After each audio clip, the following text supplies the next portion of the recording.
Okay, so this is going to be a little different. Okay. We're not showing you a video. Instead of a video, you're reacting to this. Say, what? An old-fashioned telephone. A telephone? Oh, an old-fashioned phone. I always thought they were really cool. Am I gonna be calling someone? I like modern day phones more. I'm gonna call somebody. Shh.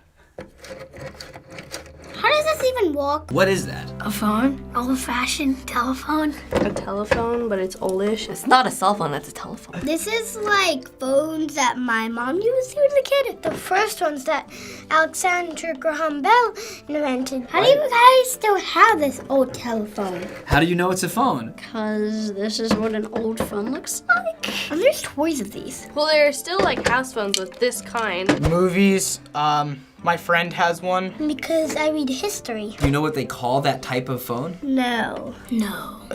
Dial phone? A home phone? I just know my iPod is cut not like this. They call it a rotary phone. A rotary phone. Oh yeah, because this thing. Another word in my vocabulary. Do you know how to use a rotary phone to make a phone call? I think you use these, but I have no idea how they work. Not that. No. Dial the number as soon as I find out how. There's something you have to do before you dial. What's the very first thing you'd have to do to use that phone?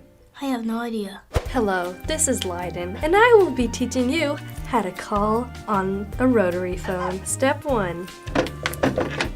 Take the phone and put it right here.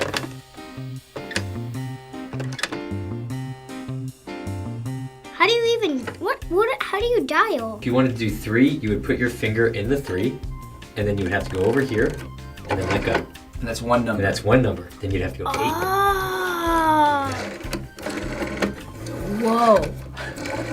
5.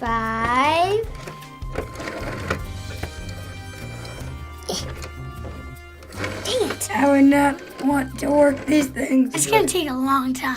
And when you do pick up the phone, you put it to your ear. What are you listening for before you dial? Bling, bling. I wasn't born in the 40s, so I have no idea what you're talking about. It would make a blank sound like or something like that. It's actually something called a dial tone. I think I've heard of that. And do you know what this noise means? That they're not picking up. It was disconnected. Loading or searching or something? Ringing? Dialing? Message? They're on the line with somebody else. It's called a busy signal. Oh, so they press a button and then you can't call them because they're busy? No, not exactly. So you call them, but they're already on the phone. So it tells you busy, and they never even know that you called. Pretty not cool.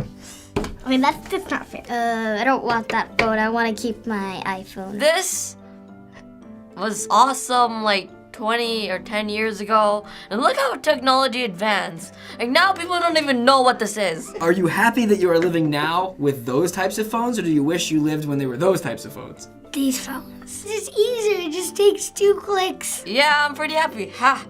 Sup, bro? These phones. It actually has stuff to play on. We should have a cell phone and this phone. So you make your house look all old. I love old technology.